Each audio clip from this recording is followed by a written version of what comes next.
welcome to Programming by Practicing, where my aim is to take you from a novice to an expert in a single day. So let's get started. So in the last video, we learned a lot of functions related to time and date programming available in Ruby.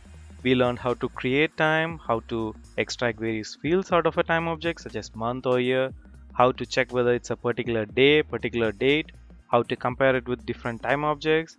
And now we are going to learn some more operations on adding, subtracting, and formatting it into human readable form.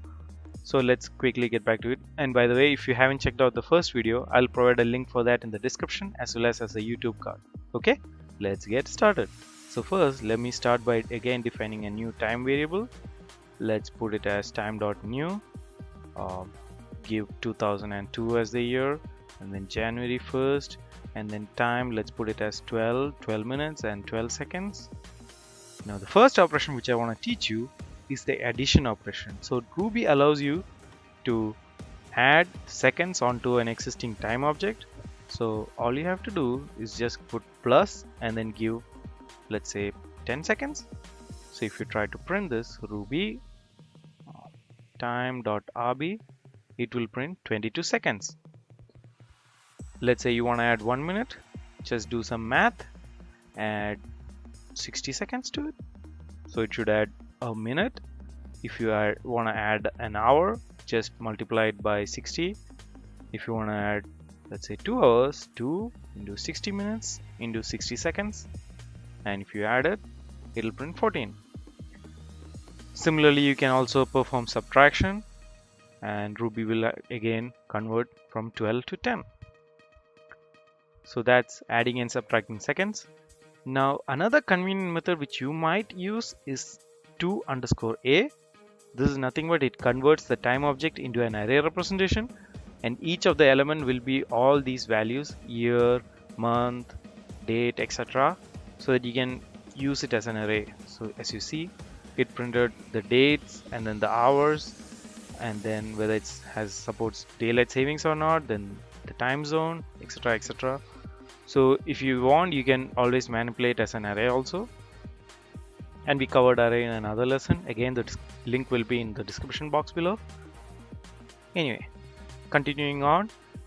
So let's say you have a time object and you want to perform some operations that require you to check whether it's a Monday or a Tuesday or etc., or which particular day it is in a complete year. For example, January 1st is the first day, and February 1st is going to be the 32nd day in a year. So if you want, you can perform, let's put month 2, so that this should be 32nd. You can use wday for that. That function actually takes the current time object, checks the date, and evaluates it and tells you what day it is in a particular year. So this can go all the way to, let's say, December 1st, should print somewhere around 330 something, 335. So this is useful if you want to figure out the date you are evaluating, what part of the year it fits into, or how many days passed since January 1st to reach that year. Similarly, you can also use wday, which stands for the number of days passed in that month starting from 1st. So if you print this, it's going to say 1 because the date is 1. And you can go all the way to 30th or 32nd, whatever is supported by that month. And the next thing which you want to talk about is wday. Wday stands for the day in a week. So if you print this, it's going to say 0 because yes, that's another difference. So all the other functions such as wday or mday, they start from 1 all the way till the end of the year or the end of the month. But wday,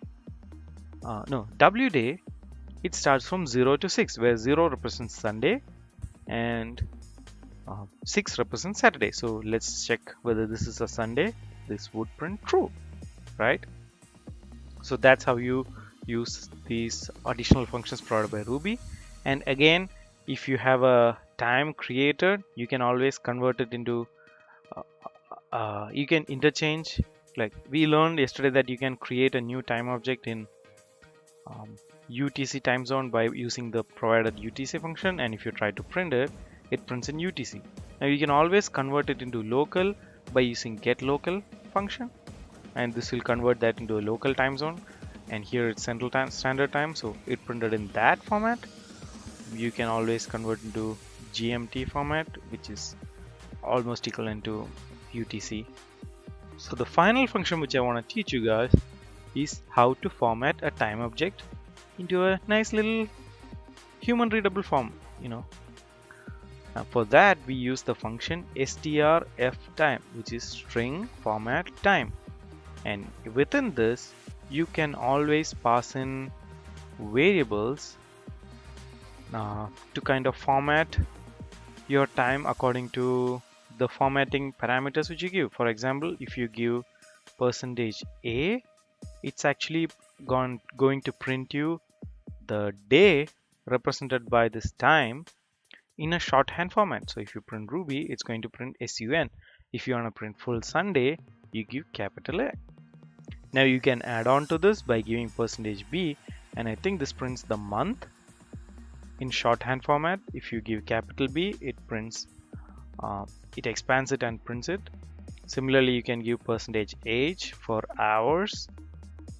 Let me change this a little bit so that it's clearer what we are printing. So it prints the hour, and then %m, I believe, prints the month, and %s, capital S, prints the seconds. And there are different formats available. For example, if you give %c, I believe it prints in local time. Yeah, so there are like a lot of formatting parameters and flags available for you, and you can easily read up on the Ruby documentation. I'll also provide the formatting flags in the description down below so that you can check that out. And I guess that covers part 2 of time functions. So I hope you guys learned everything related to time now. You guys are well on your way to becoming an expert in Ruby language, and now you know everything there is to know about time and date. If you like this video, please hit the like button, and if you like my channel, hit that subscribe button. And if you want to keep continuing on these lessons, I'll provide link to the playlist right now. I hope you guys go through all the playlist. Also, don't forget to attend the quiz in the description box below, so that once you practice all the functions which you learned, you can sort of use the quiz as a revising method and make sure you understood everything thoroughly. Keep flowing through the remaining videos, and I'm pretty sure you guys will become a Ruby expert within a single day.